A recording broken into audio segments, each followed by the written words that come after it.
G'day hobbyists, this is going to be a quick video of how to dry brush large scenery and paint large scenery. In this case, the example I'm using is a landing pad from Mantic's Battlezones, and I'm going to show you my painting technique, a few quick tips for dry brushing, and how to get good results quickly and get a lot of terrain done. So I hope you enjoy that and find it helpful.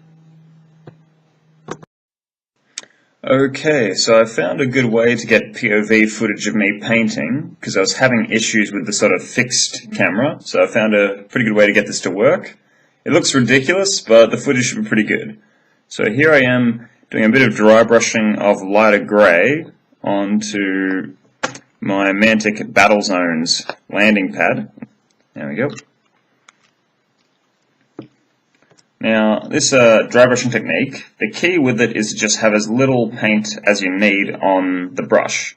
Because with dry brushing, the more paint and the harder you press it, the stronger the paint that's left on the model is. Now, you can actually use that, like if you want a very heavy dry brush, you can put more paint and have the paint further up the bristles of the brush, and that'll give you a stronger effect. But it can also give you a streaky effect, which you don't always want a streaky effect.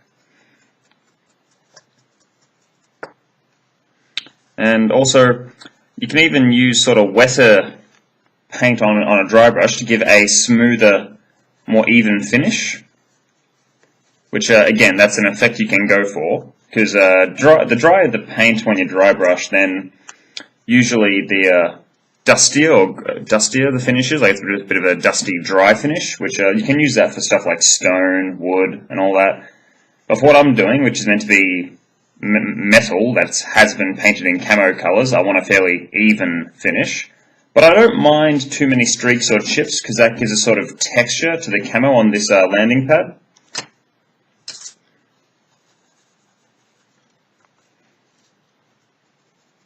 So here I've gone with the grey and green camo scheme on this landing pad, sort of a rocky woodland, I guess, or wooded hillside maybe, mossy rock, I don't know, come up with something to call this colour scheme, but grey and sort of forest green, well no, not really forest green, more of a light olive green or something.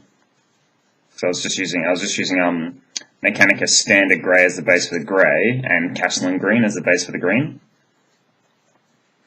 So you should be able to see just what I'm doing is pretty basic here. You know, just a bit of paint on the brush. Don't have too much or you'll get the paint pooling and spreading like, I don't know, spreading like butter over the model rather than being caught. You want to have little enough paint that when you run the brush over it catches on the edges rather than slipping and slopping over the flat surfaces.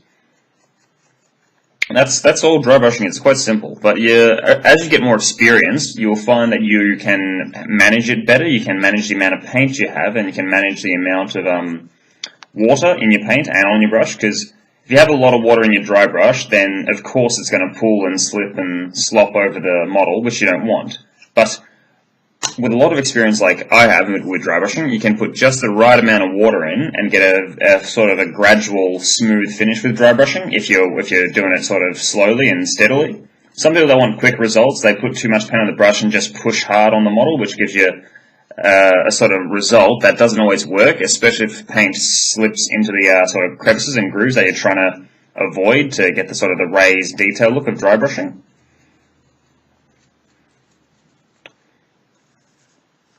I'm hoping this is some pretty good footage. I look pretty ridiculous while doing this, but I don't think you won't get to see that. I'm doing it for you. I wonder if a GoPro would be a better way to show off my brush technique and how I paint. I don't know. I've already spent however much money on this HD webcam, so I guess just sticking it into the band of my cap is good way to save money. I mean, you know, this is all just free advice on stuff I'm painting.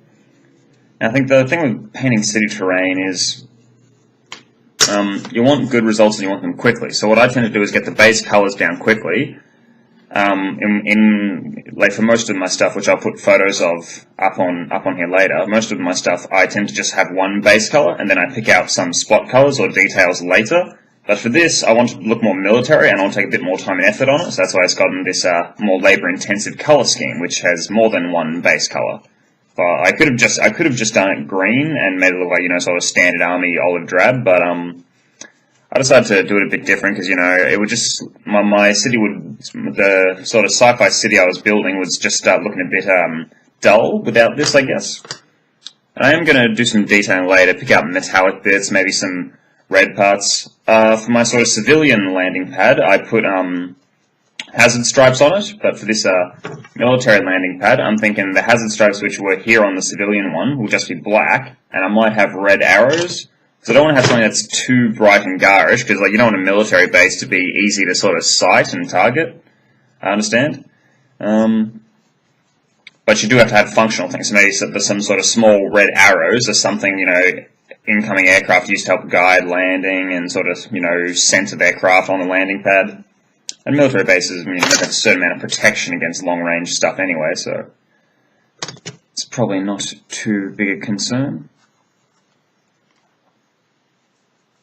So you can sort of see I draw the paint out along the palette. That's another good thing, and because if you just stick your brush in the thick, wet part of paint, you're going to get too much on it. So you sort of carefully tease it out along the palette, and you can sort of dry your brush off on the palette rather than using a rag to wipe away excess. You just take a little bit of paint from the palette and let it dry a bit, and you should get a good result. Of course, you don't want the paint you draw out to get too dry, or again, you'll have that grainy, dusty finish. Okay, so I hope that was helpful.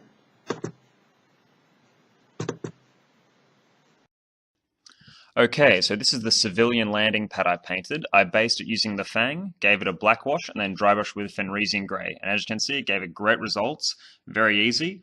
These next photos are of the military landing pad stage by stage, and you can see it gets more definition after the base, then the wash, and the dry brush, and then you'll see the final picture soon with the details, the spot colors done, and it gives a lot of character, and I feel it looks really good.